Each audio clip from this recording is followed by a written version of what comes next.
ಸ್ನೇಹಿತರೆ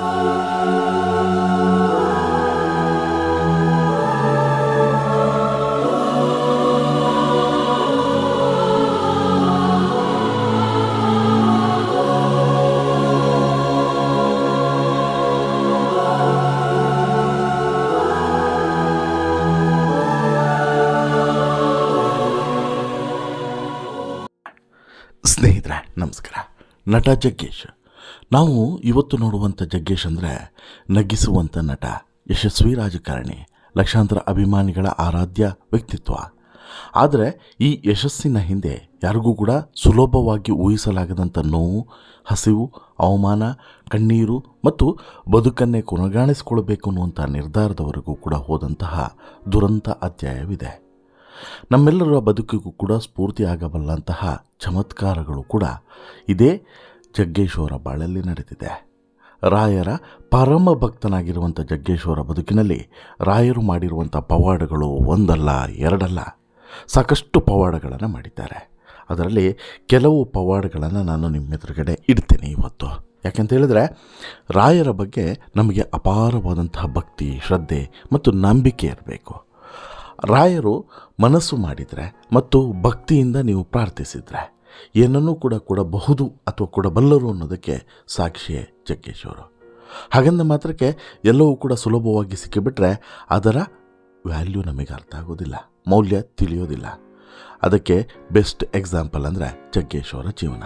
ಹಾಗಾದರೆ ಜಗ್ಗೇಶ್ವರ ಜೀವನದಲ್ಲಿ ಬದಲಾವಣೆ ತಂದಂತಹ, ಪವಾಡವನ್ನು ಸೃಷ್ಟಿಸಿದಂತಹ ರಾಯರ ಕೆಲವು ಅಧ್ಯಾಯಗಳನ್ನು ನಾನು ನಿಮಗೆ ಹೇಳ್ತೀನಿ.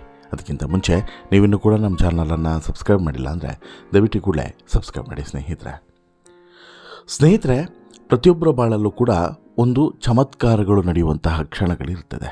ಅದೇ ರೀತಿ ಚಮತ್ಕಾರದ ಕ್ಷಣಗಳು ಜಗ್ಗೇಶ್ವರ ಬಾಳಲ್ಲೂ ಕೂಡ ಬಂದಿದ್ದು ಒಂದು ಸುವರ್ಣ ಯುಗದಲ್ಲಿ. ಸಾಕಷ್ಟು ಕಷ್ಟಗಳು, ಸಾಕಷ್ಟು ಸವಾಲುಗಳು ಮತ್ತು ಸಾಮಾನ್ಯ ಬಡ ಕುಟುಂಬದಲ್ಲಿ ಜನಿಸಿದಂಥ ಜಗ್ಗೇಶ್ವರ್ಗೆ ಬಾಲ್ಯದಿಂದನೇ ಕಷ್ಟಗಳು ಏನು ಅಂಥೇಳಿ ತುಂಬ ಹತ್ತಿರದಿಂದ ಕಂಡಂಥವರು. ಹಣದ ಕೊರತೆ, ಅವಕಾಶಗಳ ಕೊರತೆ ಮತ್ತು ಪ್ರತಿದಿನದ ಬದುಕಿನ ಹೋರಾಟ ಇವರ ಬಾಲ್ಯವನ್ನು ಒಂದು ರೀತಿಯಲ್ಲಿ ಕಷ್ಟದ ನಡುವೆ ನಿರೂಪಿಸಿತ್ತು. ಆದರೆ ಅವರ ಒಳಗಡೆ ಒಂದು ಕನಸಿತ್ತು. ಸಿನಿಮಾ ರಂಗದಲ್ಲಿ ಏನಾದರೂ ಸಾಧಿಸಬೇಕು ಅನ್ನುವಂಥ ಛಲ ಇತ್ತು. ಅದಕ್ಕಾಗಿ ಬೆಂಗಳೂರಿಗೆ ಬಂದರು. ಆದರೆ ಆ ಸಂದರ್ಭದಲ್ಲಿ ಸಿಕ್ಕಂಥ ಚಿಕ್ಕ ಪುಟ್ಟ ಕೆಲಸಗಳನ್ನೇ ಮಾಡಿಕೊಂಡು ಹೊಟ್ಟೆ ತುಂಬಿಸ್ಕೊಳ್ತಾ ಇದ್ದರು. ಸಿನಿಮಾದಲ್ಲಿ ಅವಕಾಶಕ್ಕಾಗಿ ನಿರ್ಮಾಪಕರ ಕಚೇರಿಗಳಿಗೆ ಮನೆ ಎದುರುಗಡೆ ಹೋಗಿ ನಿಲ್ತಾ ಇದ್ದರು. ನಿನ್ನ ಮುಖ ನೋಡಿದ್ರೆ ಹೀರೋ ಆಗೋದಿಲ್ಲ, ನಿನಗೆ ಅವಕಾಶ ಇಲ್ಲ ಅನ್ನುವಂಥ ಮಾತುಗಳು ಕೂಡ ಇವರಿಗೆ ಘಾಸಿ ಮಾಡಿದ್ವು. ಕೆಲವು ದಿನಗಳಲ್ಲಿ ಪರಿಸ್ಥಿತಿ ಎಷ್ಟು ಕಠಿಣವಾಗಿತ್ತು ಅಂತ ಹೇಳಿದ್ರೆ ಊಟಕ್ಕೂ ಕೂಡ ಹಣ ಇರಲಿಲ್ಲ. ಕೆಲವೊಮ್ಮೆ ಹೊಟ್ಟೆ ಹಸಿದೇ ಮಲಗಬೇಕಾಗಿತ್ತು. ಆದರೂ ಮಾತ್ರ ಕನಸು ಸಾಯಲೇ ಇಲ್ಲ. ಸ್ವತಃ ಜಗ್ಗೇಶ್ವರೇ ಇದನ್ನು ಸಾಕಷ್ಟು ಸಂದರ್ಶನಗಳಲ್ಲಿ ಹೇಳ್ಕೊಂಡಿದ್ದಾರೆ.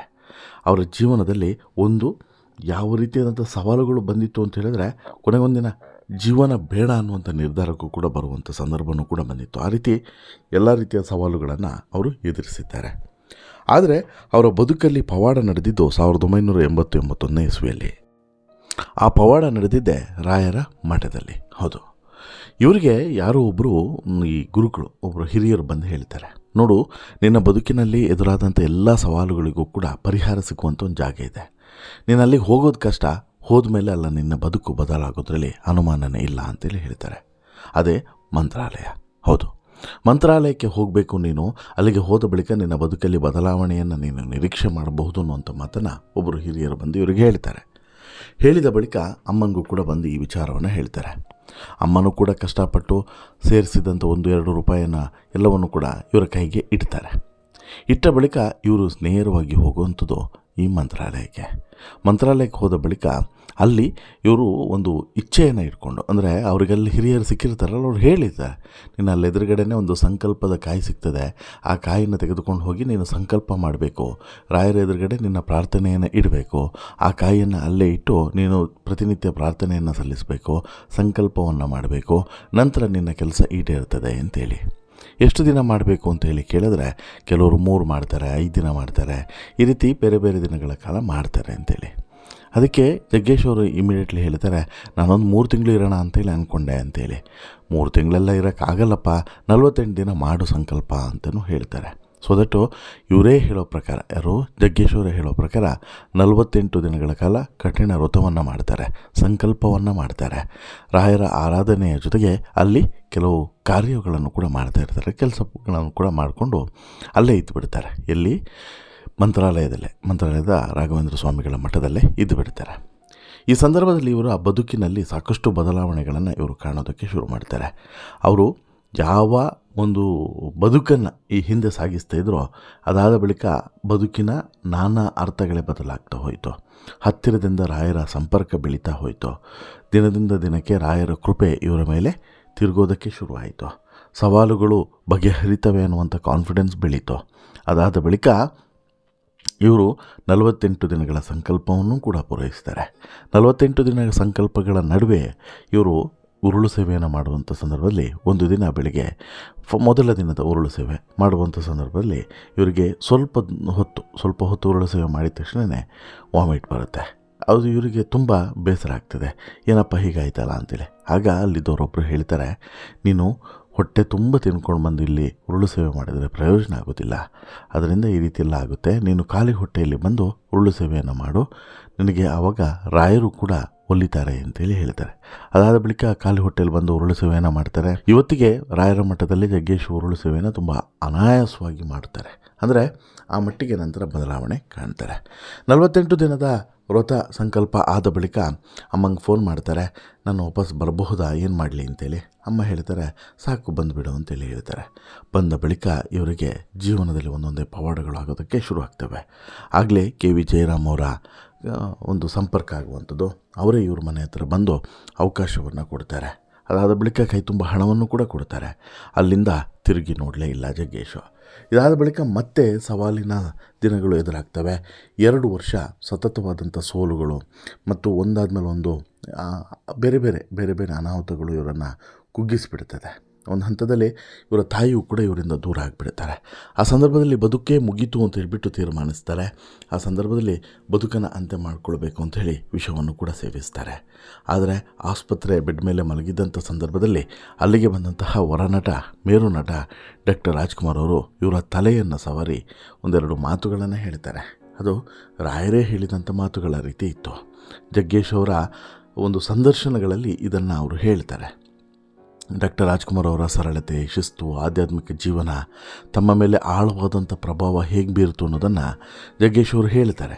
ಅಲ್ಲಿ ಈ ವಿಚಾರನೂ ಕೂಡ ಇದೆ. ಇಲ್ಲಿ ಜಗ್ಗೇಶ್ ಅವರು ಯಾವಾಗ ಇಂಥದ್ದೊಂದು ನಿರ್ಧಾರವನ್ನು ತೆಗೆದುಕೊಂಡು ಅಪೋಲೋ ಆಸ್ಪತ್ರೆಯಲ್ಲಿ ಮಲಗಿದ್ರು, ಆಗ ಬಂದು ಯಾವಾಗ ಆಸ್ಪತ್ರೆಯ ಹಾಸಿಗೆಯ ಮೇಲೆ ಮಲಗಿದ್ರೋ ಆವಾಗ ಅಲ್ಲಿಗೆ ಬಂದಂತಹ ಡಾಕ್ಟರ್ ರಾಜ್ಕುಮಾರ್ ಅವರು ಒಂದಷ್ಟು ಹಿತವಚನಗಳನ್ನು ಹೇಳಿ ಹೋಗಿರ್ತಾರೆ. ಅದೇ ರೀತಿ ಮಂತ್ರಾಲಯದ ಬೃಂದಾವನದ ಮುಂದೆ ಕುಳಿತಾಗ ಅವರಿಗೆ ಸಿಗ್ತಿದ್ದಂಥ ಮನಃಶಾಂತಿ ಬೇರೆಲ್ಲೂ ಕೂಡ ಸಿಗಲಿಲ್ಲ ಅನ್ನೋದನ್ನು ಇವರು ಹೇಳ್ತಾ, ರಾಯರೇ ಇಲ್ಲಿ ಡಾಕ್ಟರ್ ರಾಜ್ಕುಮಾರ್ ಅವರ ರೂಪದಲ್ಲಿ ಬಂದು ನನಗೆ ಕೆಲವೊಂದು ಹಿತನುಡಿಗಳನ್ನು ಹೇಳಿದರು ಅಂಥೇಳಿ ಜಗ್ಗೇಶ್ ಅವರು ಹೇಳ್ಕೊಳ್ತಾರೆ. ಇದಾದ ಬಳಿಕ ಜಗ್ಗೇಶ್ ಹೋಗ್ತಾರೆ, ನೇರವಾಗಿ ಡಾಕ್ಟರ್ ರಾಜ್ಕುಮಾರ್ ಅವರ ಮನೆಗೆ ಹೋಗ್ತಾರೆ. ಹೋದಂಥ ಸಂದರ್ಭದಲ್ಲಿ ಕೂರಿಸಿ, ನೀನು ತಪ್ಪು ಮಾಡಿದೆ, ನೀನು ಈ ರೀತಿ ಮಾಡಬಾರ್ದು ಅನ್ನುವಂಥ ಕಿವಿ ಮಾತನ್ನು ಹೇಳ್ತಾರೆ. ಅಲ್ಲಿಂದ ಇವರ ಬದುಕು ಮತ್ತೆ ಬದಲಾಗ್ತಾ ಹೋಗುತ್ತೆ. ಅವತ್ತಿನಿಂದ ಮತ್ತೆ ರಾಯರಿಗೆ ಶರಣಾಗಿ ಬಿಡ್ತಾರೆ. ಯಾವಾಗ ಸಂಕಷ್ಟಕ್ಕೆ ಸಿಲುಕಿಕೊಳ್ತಾರೋ, ಯಾವಾಗ ಸವಾಲುಗಳಲ್ಲಿ ಸಿಲುಕಿಕೊಳ್ತಾರೋ ಆಗೆಲ್ಲ ದಾರಿ ತೋರಿಸಿದ್ದೇ ರಾಯರು ಅನ್ನೋದನ್ನು ಇವತ್ತಿಗೆ ಪ್ರತಿಯೊಂದು ಹಂತದಲ್ಲೂ ಕೂಡ ಜಗ್ಗೇಶ್ ನೆನಪಿಸಿಕೊಳ್ತಾರೆ. ಕಷ್ಟದಲ್ಲಿ, ಸುಖದಲ್ಲಿ, ಸವಾಲುಗಳ ದಿನಗಳಲ್ಲಿ ಎಲ್ಲ ಕಡೆಯೂ ಕೂಡ ರಾಯರು ನನ್ನ ಜೊತೆಗೆ ಇದ್ದಾರೆ ಅನ್ನೋದನ್ನು ಇವರು ನಂಬಿದ್ದಾರೆ. ಅದೇ ಕಾರಣಕ್ಕೋಸ್ಕರ ರಾಘವೇಂದ್ರ ಸ್ವಾಮಿಗಳನ್ನು ತಮ್ಮ ಹೃದಯದಲ್ಲಿ ಇಟ್ಟು, ತಮ್ಮ ಏರಿಳಿತಗಳಲ್ಲಿ ಇಟ್ಟು ಪೂಜಿಸ್ತಾರೆ, ಆರಾಧಿಸ್ತಾರೆ, ಗೌರವಿಸ್ತಾರೆ. ಇನ್ನು ರಾಘವೇಂದ್ರ ಸ್ವಾಮಿಗಳ ಮೇಲಿನ ನಂಬಿಕೆ, ಪರಿಶ್ರಮದ ಮೇಲಿನ ನಂಬಿಕೆ, ಜೀವನದ ಮೇಲಿನ ನಂಬಿಕೆ ಇವೆಲ್ಲವೂ ಕೂಡ ಜಗ್ಗೇಶ್ ಅವರನ್ನು ಈ ಹಂತದಲ್ಲಿ ತಂದು ನಿಲ್ಲಿಸಿದೆ ಅಂತಲೂ ಕೂಡ ಹೇಳ್ಬೋದು. ಯಾಕಂತ ಹೇಳಿದ್ರೆ ಒಂದು ಕಾಲದಲ್ಲಿ ಏನೂ ಕೂಡ ಇರದಂಥ ಜಗ್ಗೇಶ್ ಅವರು ಇವತ್ತು ಈ ಹಂತಕ್ಕೆ, ರಾಜಕೀಯದಲ್ಲಾಗಿರ್ಬೋದು, ಸಿನಿಮಾ ರಂಗದಲ್ಲಾಗಿರ್ಬೋದು, ಆರ್ಥಿಕತೆಯಲ್ಲಾಗಿರ್ಬೋದು, ಎಲ್ಲದರಲ್ಲೂ ಕೂಡ ಈ ಹಂತಕ್ಕೆ ತಂದು ನಿಲ್ಲಿಸುವಂತಹ ಸಂದರ್ಭ ಇದೆಯಲ್ಲ, ಇದು ಅತ್ಯಂತ ಸವಾಲಿನ ಸಂದರ್ಭ. ಮತ್ತು ಆ ಸವಾಲಿನಿಂದ ಇವರು ಕಲಿತಂಥ ಪಾಠ ಇದೆಯಲ್ಲ, ಅದು ಮರೆಯಲಾಗದಂಥ ಪಾಠ. ಇದು ಪ್ರತಿಯೊಬ್ಬರ ಜೀವನಕ್ಕೂ ಕೂಡ ಒಂದು ಜೀವನ ಪಾಠ, ಒಂದು ಲೆಸನ್, ಒಂದು ನಮಗೆಲ್ಲರಿಗೂ ಕೂಡ ಬದುಕಿನ ಮೌಲ್ಯದಲ್ಲಿ ಇಂತಹ ಪವಾಡಗಳು, ರಾಯರಂತಹ ಒಬ್ಬ ದೈವಿ ಪುರುಷನಿಂದ ಆಗಬಹುದಾದಂತಹ ಪವಾಡಗಳು ಅಷ್ಟು ಸುಲಭವಾಗಿ ನೀವು ಪಡೆಯುವಂಥದ್ದಲ್ಲ. ಅದಕ್ಕೋಸ್ಕರ ಸಾಕಷ್ಟು ಪರಿಶ್ರಮವನ್ನು ನಾವು ಕೂಡ ಪಡಬೇಕಾಗ್ತದೆ. ರಾಯರೇ ಅಂತೇಳ್ಬಿಟ್ಟು ಕೈ ಮುಗಿದ ತಕ್ಷಣ ಎಲ್ಲದೂ ಕೂಡ ಆಗೋದಿಲ್ಲ. ನಾವು ಭಕ್ತಿಯಿಂದ ಪ್ರಾರ್ಥನೆ ಮಾಡಿದರೆ, ಸ್ವಾರ್ಥ ಇಲ್ಲ, ಭಕ್ತಿಯಿಂದ ಪ್ರಾರ್ಥನೆ ಮಾಡಿದರೆ ಇವೆಲ್ಲವೂ ಕೂಡ ಸಾಧ್ಯ ಅನ್ನೋದನ್ನು ಇವತ್ತಿಗೆ ಜಗ್ಗೇಶ್ವರು ನಿರೂಪಿಸಿಕೊಟ್ಟಿದ್ದಾರೆ. ಕಷ್ಟಗಳು ಶಾಶ್ವತ ಅಲ್ಲ, ಸೋಲು ಅಂತ್ಯವಲ್ಲ. ನಂಬಿಕೆ ಮತ್ತು ಪರಿಶ್ರಮ ಇದ್ದರೆ ಜೀವನ ಯಾವ ಕ್ಷಣದಲ್ಲಾದರೂ ಕೂಡ ಹೊಸ ತಿರುವನ್ನು ಪಡಿಬಹುದು ಅನ್ನೋದಕ್ಕೆ ಜಗ್ಗೇಶ್ವರೇ ಇಲ್ಲಿ ಸ್ಪಷ್ಟವಾದಂಥ ನಿದರ್ಶನ. ಬಹುಶಃ ಜಗ್ಗೇಶ್ವರ ಬಾಳಿನಲ್ಲಿ ಆದಂತಹ ಪವಾಡಗಳೇ ಸಾಕಷ್ಟು ಜನರ ಬಾಳಲ್ಲೂ ಕೂಡ ಆಗಿರ್ತದೆ. ಜಗ್ಗೇಶ್ವರು ಹೇಳ್ಕೊಂಡಿದ್ದಾರೆ, ಇನ್ನು ಕೆಲವರು ಹೇಳ್ಕೊಂಡಿಲ್ಲ. ನಿಮ್ಮ ಬಾಳಿನಲ್ಲಿ ರಾಯರಿಂದ ಆದಂಥ ಪವಾಡಗಳೇನಾದರೂ ಇದ್ದರೆ ದಯವಿಟ್ಟು ನೀವು ಕೂಡ ಹಂಚಿಕೊಳ್ಳಿ ಅಂತೇಳಿ ಹೇಳ್ತಾ, ನಿಮ್ಮ ಒಂದು ಭಕ್ತಿಯನ್ನು ಶ್ರೀ ರಾಘವೇಂದ್ರಾಯ ನಮಃ ಅಂತೇಳ್ಬಿಟ್ಟು ಕಮೆಂಟ್ನಲ್ಲಿ ಬರೆಯೋದ್ರ ಮೂಲಕ ರಾಘವೇಂದ್ರ ಸ್ವಾಮಿಗಳಿಗೆ ಒಂದು ನಮನವನ್ನು ಸಲ್ಲಿಸಿ, ನಿಮ್ಮ ಬಾಳಲ್ಲೂ ಕೂಡ ರಾಘವೇಂದ್ರ ಸ್ವಾಮಿಗಳು ರಾಯರು ಪವಾಡವನ್ನು ಮಾಡಲಿ, ನಿಮ್ಮ ಕಷ್ಟಗಳು ದೂರ ಆಗಲಿ, ಸಮಸ್ಯೆಗಳು ಬಗೆಹರಿಲಿ ಅನ್ನೋದು ನಮ್ಮ ಪ್ರಾರ್ಥನೆ ಕೂಡ. ಈ ಸ್ಟೋರಿ ಇಷ್ಟ ಆಯಿತು ಅಂತ ಹೇಳಿದ್ರೆ ಲೈಕ್ ಮಾಡಿ, ಶೇರ್ ಮಾಡಿ, ಚಾನಲ್ಗೆ ಸಬ್ಸ್ಕ್ರೈಬ್ ಆಗೋದನ್ನು ಮರಿಬೇಡಿ. ಧನ್ಯವಾದ.